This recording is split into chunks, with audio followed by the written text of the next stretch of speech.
আসসালামু আলাইকুম বন্ধুরা, আসমিনা কুকিং চ্যানেল প্রতিদিনের মতো আজকে আরও একটি রেসিপি আপনাদের সঙ্গে শেয়ার করবে। তো ভিডিওটা স্কিপ না করে পুরোপুরি দেখে যাবেন। তো আপনারা নিশ্চয়ই দেখতে পেয়েছেন মাছটা কী মাছ। আজকে আমি ভোলা মাছের ঝাল রেসিপি আপনাদের সঙ্গে শেয়ার করব। তার জন্য মাছটা ধুয়ে বেছে এভাবে পিস পিস কেটে নিয়েছি এবং লবণ হলুদ মাখিয়ে নেব। নিয়ে ভালো করে মাছটা গরম তেলে ভেজে নেব, একদম কড়া করে ভেজে নেব। আপনারা যেমনটা খেতে ভালোবাসবেন ঠিক তেমন করেই ভাজবেন। আমি একদম কড়াভাবে মাছগুলো উল্টে উল্টে ভালো করে লাল লাল করে ভেজে নেব।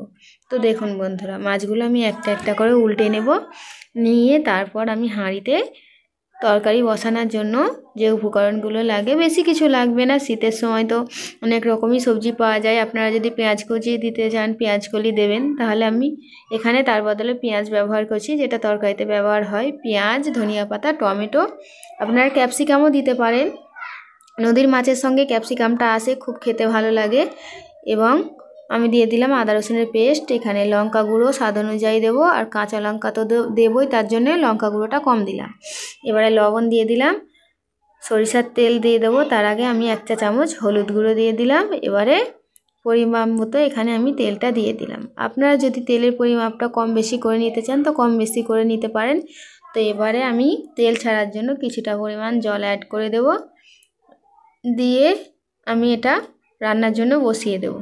তো এবারে আমি ঢাকা চাপা দিয়ে দিলাম। তেলটা ছেড়ে দেওয়ার পরে আমি এভাবে খুলে ভালো করে কষিয়ে নেব। আপনারা দেখতেই পাচ্ছেন কত সুন্দরভাবে তেল ছেড়ে দিয়েছে। যখন পেঁয়াজগুলো এভাবে একদম নরম সিদ্ধ হয়ে যাবে, তাহলে অল্প পরিমাণ আপনারা জল দিয়ে দেবেন। যতটুকু আপনারা তেল ঝাল রাখবেন ঠিক ততটুকুই দেবেন।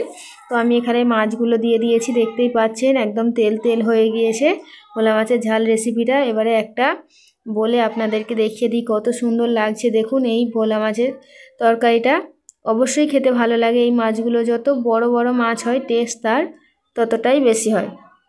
তো বন্ধুরা, এই শীতের সময় এই অনেক রকম নদীর মাছ পাওয়া যায়। আপনারা নিশ্চয়ই একবার হলেও এরকম ধরনের রান্না করে খেয়ে দেখবেন, আপনাদের ঠিকই ভালো লাগবে। লাল লাল তেল ঝাল ভোলা মাছটা খেতে খুব সুন্দর লাগে।